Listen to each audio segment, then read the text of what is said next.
এই কাপ্তান গলা কি নিয়মে কাটিং এবং সেলাই করতে হয় এ টু জেড শেয়ার করব আপনাদের সাথে।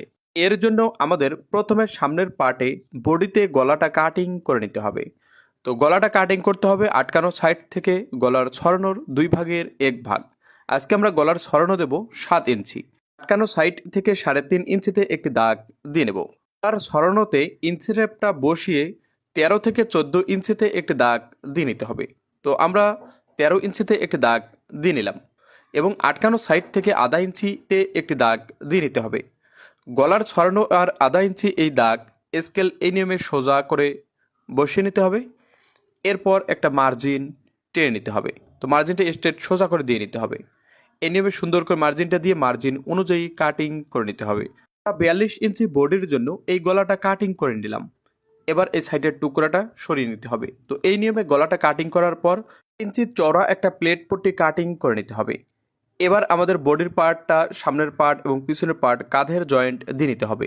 তো পিছনের পার্টের সোজার দিকটা উপরের দিকে রেখে সামনের পার্টের সোজার দিকটা নিচের দিকে রেখে এই নিয়মে কাঁধের জয়েন্ট দিয়ে নিতে হবে।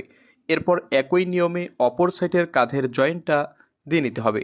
তো শুরুতে এবং শেষে ভালো করে টাক দিয়ে নিতে হবে যাতে সেলাইটা ছুটে না যায়।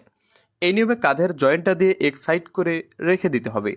এরপর আমাদের প্লেট পেস্টিং নিতে হবে। এই প্লেট পেস্টিংটা আমাদের এই নিয়মে সুন্দর করে বসিয়ে নিতে হবে। ভালোভাবে আয়রনের হিট দিয়ে নিতে হবে যাতে প্লেট পেস্টিংটা উঠে না যায়। এরপর বাইরের দিকে যে আধা ইঞ্চি পরিমাণ কাপড় রেখেছি এই কাপড়টা আমাদের প্লেটের দিকে ভেঙে দিতে হবে। তো এই নিয়মে ভেঙে আঙ্গুল দিয়ে ঘষে ঘষে আমাদের বসিয়ে নিতে হবে। তো শুরু থেকে শেষ পর্যন্ত এক সমান ভেঙে নিতে হবে। কোথাও চিকন কোথাও মোটা যেন না হয় তা খেয়াল রাখতে হবে। তো পেস্টিং অনুযায়ী আমরা এই কাপড়টা সুন্দর করে ভেঙে নেব। এরপর প্লেট পেস্টিংটা এই নিয়মে ভেঙে নিতে হবে। এবার বডির পার্টের উল্টা দিকটা উপরের দিকে রেখে প্লেট পেস্টিংয়ের যে বাড়তি আধা ইঞ্চি পরিমাণ কাপড় রেখেছি এই কাপড়টা এই নিয়মে বসে নিতে হবে। আর প্লেট পেস্টিংয়ের কাপড়টা 1 ইঞ্চি পরিমাণ নিচের দিকে বাড়তি রাখতে হবে। এই নিয়মে সুন্দর করে গলার সঙ্গে বসিয়ে একটি সেলাই দিয়ে নিতে হবে। এই সেলাইটা দেওয়ার সময় গলার পট্টি এবং বডির কাপড় কোনোটাই টান রাখা যাবে না। দুটোই সমান করে ধরে এক সমান করে সেলাই দিয়ে নিতে হবে। কাঁধের দিকে এসে কাপড়টা সুন্দর করে ঘুরিয়ে নিতে হবে। এরপর সেলাই দিয়ে নিতে হবে। আবারও অপর সাইডে এসে আমাদের সেম পজিশনে সেলাইটা শেষ করে নিতে হবে। এরপর আমাদের সেলাইয়ের কাজ ঘেঁষে ঘেঁষে এভাবে কেটে দিতে হবে। এই নিয়ে শুধু বডির কাপড়টা কেটে নিতে হবে। আর সেলাইয়ের যে কাঁচা কাপড়টা আছে এই কাপড়টা প্লেট পেস্টিংয়ের ভিতরে গুজিয়ে দিতে হবে এবং একটি সেলাই দিয়ে নিতে হবে।